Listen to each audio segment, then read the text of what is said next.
Hi guys, and welcome to another video.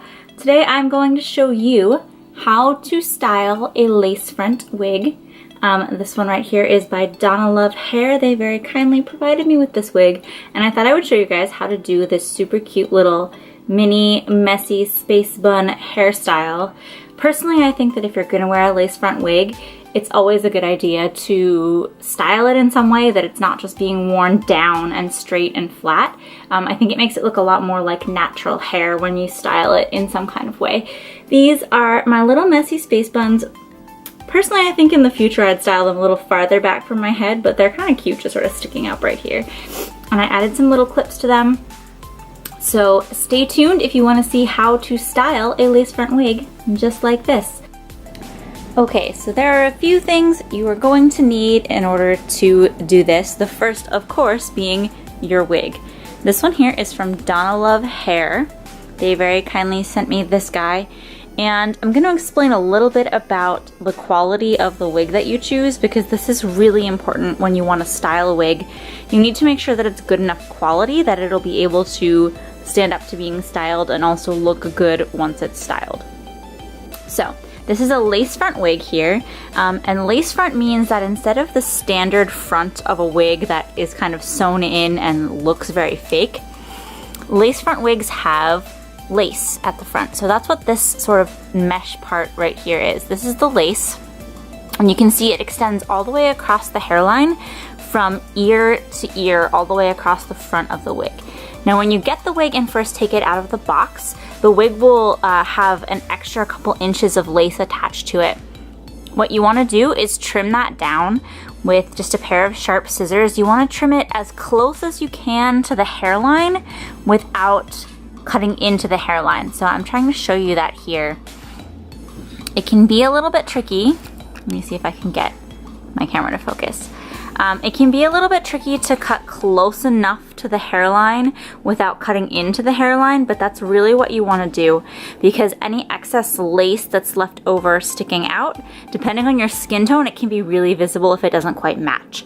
In my case, because I'm so pale, wig lace is usually just a little bit too dark for my skin tone, so you can almost always see it if there's extra lace left over. So I have to trim mine very, very close. But if you trim it too close to the hairline, you can end up cutting into the hairline and actually losing some hair from the wig. So you don't want that either. So you'll have to trim down the hairline of your wig. But there are a few things you want to look for when you're determining the quality of a lace front wig and whether or not it can be styled. So one is how far back the lace extends. On this wig, you can see the lace extends about 2 inches, and that's really good because that means that you can part this lace anywhere along the front section and not see any wefts showing or anything like that. So that gives you a lot of room to play around with where you part the wig and how you style it, because you have so much lace there. The second thing you want to look for are these combs right here. These are what hold the wig to your head. So this wig has 3 combs. Yeah, it doesn't have one at the back. It has 3 combs, one in the very center front and one on either side. It also has these elastic straps on the sides that will allow you to tighten it or loosen it to fit your head. The third thing that you want to look for is the wefting on the wig. And you can see on this wig, these are the wefts. This is where the sections of hair are sewn to the wig. So let me get a cheaper wig and I can show you the difference between how far apart the wefts are, and that's a good way to tell the quality of a wig. Okay, so I have 2 wigs here to compare to the Donalove lace front wig. One is another lace front wig from a different company, and the other is a non-lace, really cheap wig that I got on eBay for $6. So first, let's look at the other lace front wig. And this is a decent quality lace front, but it's definitely not up to par with the Donalove wig, and I'm going to show you why. So when we open it up on the inside, first of all, you can see the lace is much shorter than the lace on the Donalove wig. You see how long that lace is? And then look how short the lace is here. Also, on the sides of the wig, that lace is even shorter. There are wefts sewn on. So really the only place you can part this wig is in the middle right here. Otherwise, you're going to see wefts. Whereas with the Donalove wig, you can see that that lace extends all the way to the edges.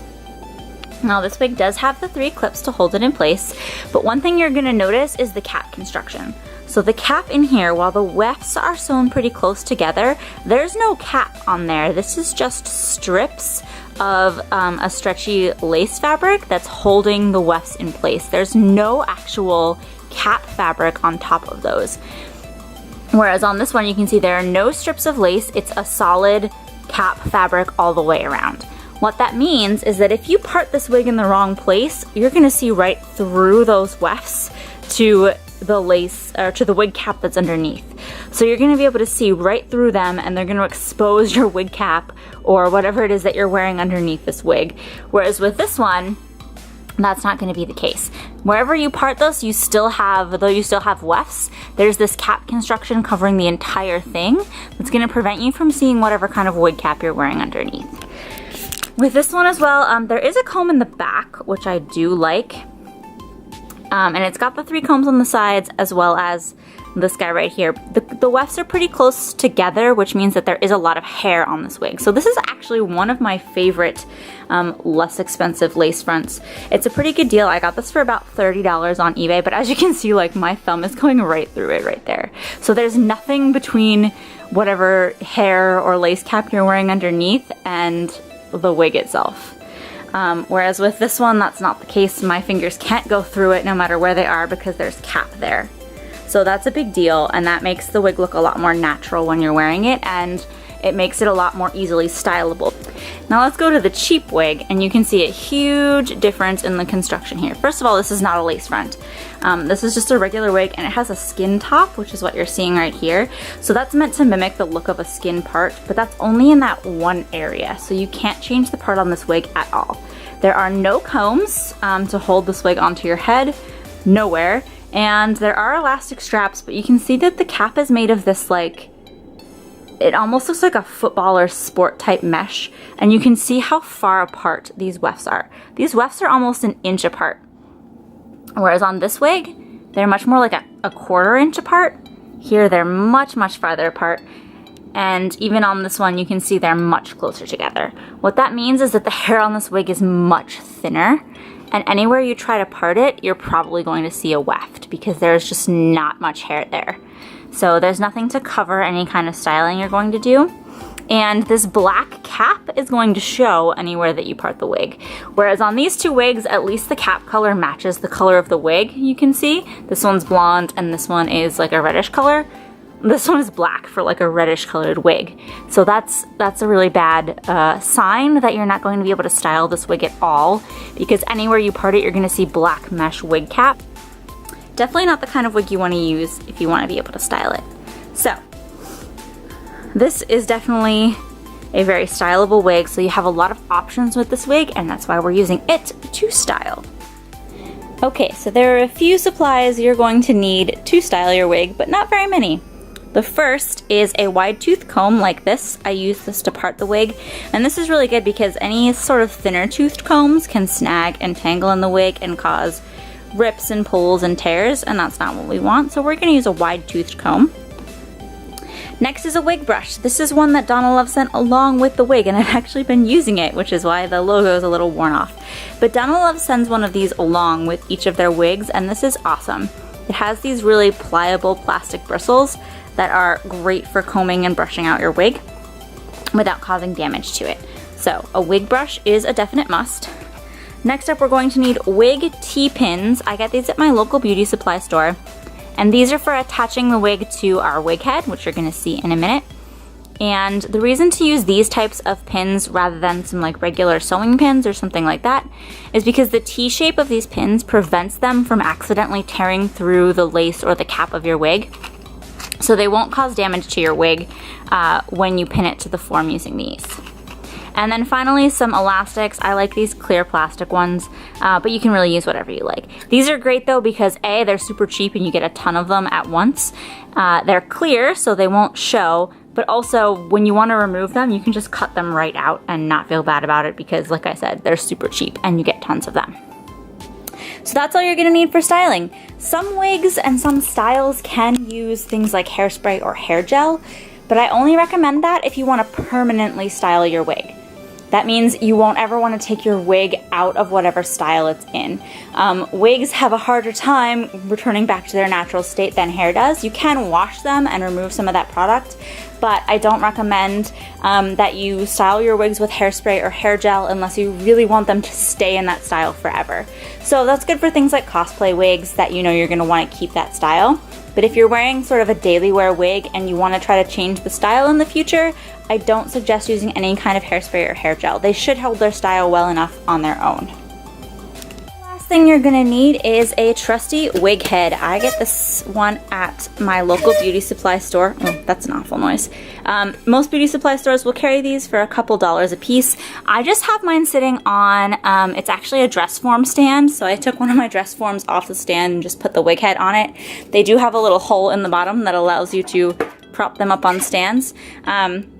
If you don't have a dress form stand, you can buy wig head stands that clip onto tables and things like that to stand your wig head up on. I definitely suggest using some form of stand, because if you're just trying to sit it on a table or hold it between your legs or something, you're gonna have a hard time because it's gonna wanna move around. So you want it to be stable and you want it to be on something that is sturdy enough to support it. So that is why I use the dress form stand and my wig head. And why I'm doing this on a wig head and not on my own head is because when you put a wig on your own head and you try to style it, a lot of the time the wig is going to slip out of place through the tension that you're trying to put on it, or just the lace will slide away from your forehead. So it's really, really hard to get a wig to stay in place on your head while you style it, which is why I recommend a wig head. It's also just much easier because you don't have to reach up behind your own head to try to do hairstyles. Okay, so the first thing that you're going to want to do is place your wig on the wig head. And you're gonna wanna hold it in place with a few T-pins. So we're gonna put that on, then we're gonna take our T-pins and we're going to secure it in place.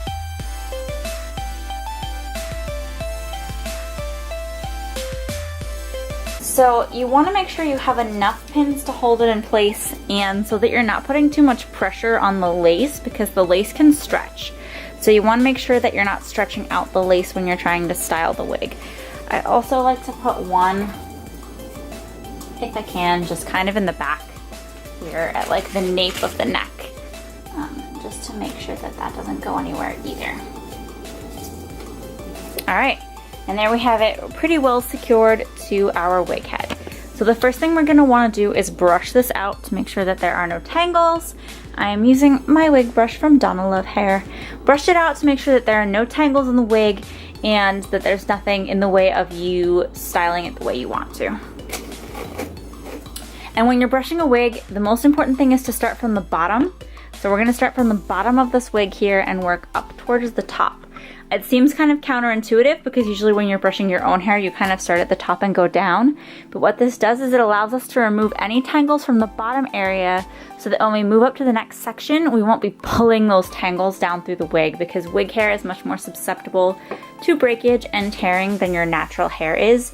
And when that happens in wig hair, it damages the fibers. So there's no real way to go back from that. Whereas in your natural hair, you kind of can. Also, that's more or less cat food, just ignore that. So we're gonna start from the bottom of the wig and comb up towards the top.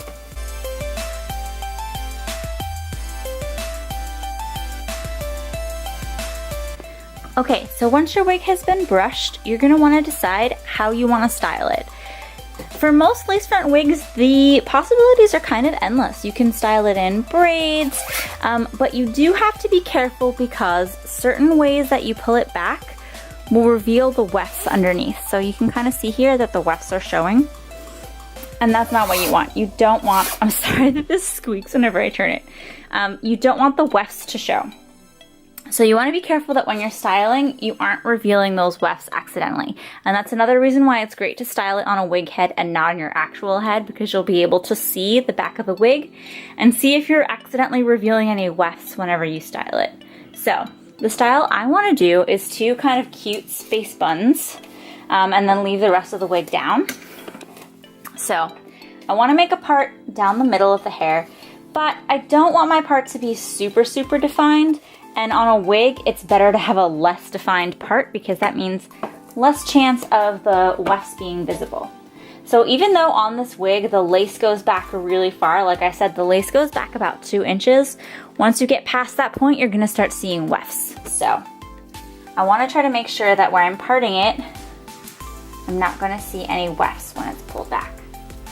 So right about there.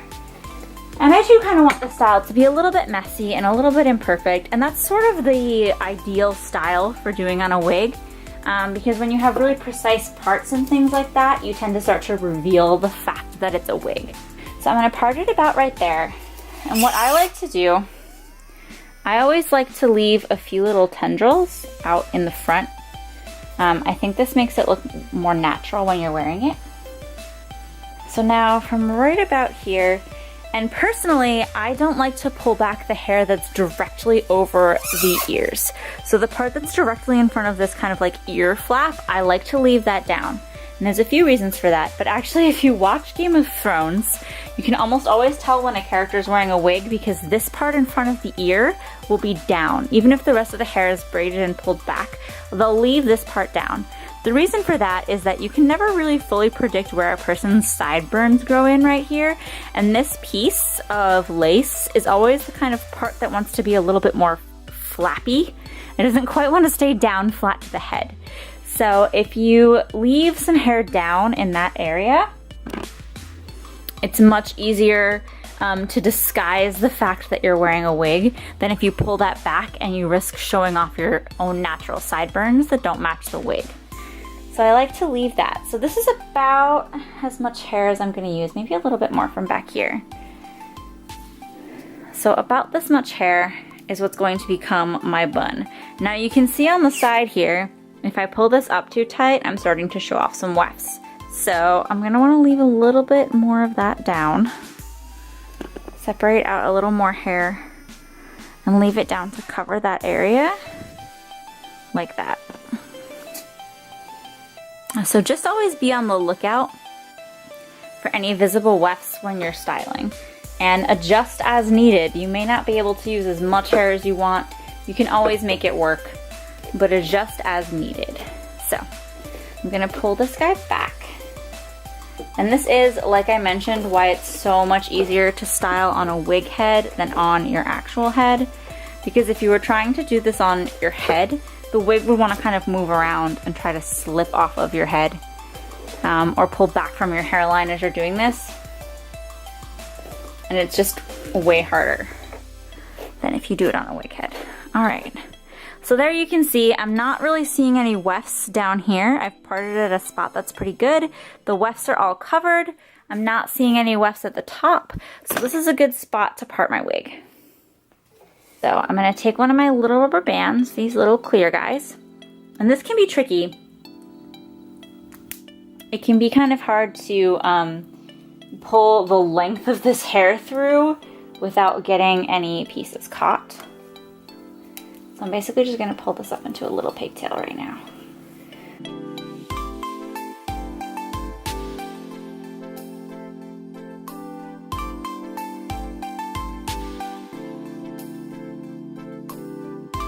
So you don't want to make these too tight. Like I said, you want to keep it kind of loose and kind of casual. So there is one side done, and that's where I'm going to place one of my little buns. So now I'm going to go ahead and do the other side. So there's my two little sort of pigtails formed here. Like I said, they're not exactly even, but that's kind of what you want, especially with this style. They're going to be a little bit of messy kind of space buns. And the messier and the more sort of self-done it looks, the more natural it's gonna look. Okay, so now I'm gonna take a few silver bobby pins. So the silver colored ones are really great because they will disguise themselves in the silver colored wig. So I'm gonna take a few of those.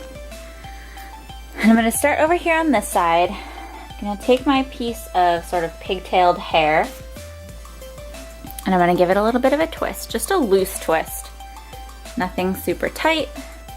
I'm gonna loosely twist it, and then I'm gonna wrap it around to make a bun. And you can play with how big and how fluffy you want the bun to be.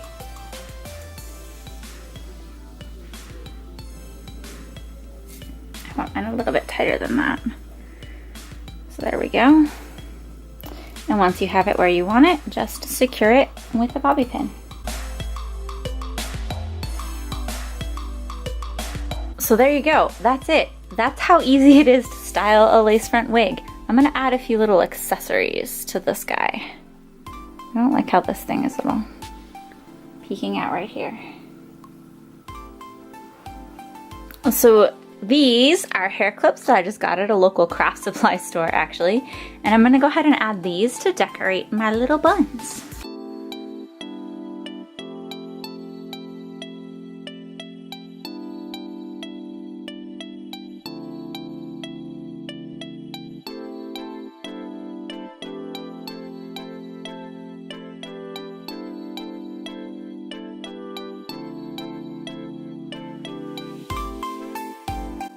Okay, so all that's left now is to put it on. I like to do this when my hair looks like crap because it's gonna cover it up. I'm using a net type wig cap. You can use one of the stocking type ones that I showed previously, but I prefer this kind because I find they're easier to put on and they hold my hair in place better. They also give a surface to pin bobby pins too when you're trying to attach the wig to your head. So just take the wig off the dress form or the wig head and slide it on from back to front. Make sure you tuck everything in and make adjustments as necessary so that it looks good and stays on your head. I'm just adding a few bobby pins. And there you go. That's it. We're all done. Thanks so much for watching this video, you guys. I hope you learned something and I hope you enjoyed it. Please stay tuned for more videos. I hope that I'll be able to post more in a more timely fashion. I've been struggling with work and a lot of things, so I haven't had a lot of time to post videos, but thanks so much for your patience, and I really appreciate you guys supporting me and sticking around. I hope to see you soon. Bye!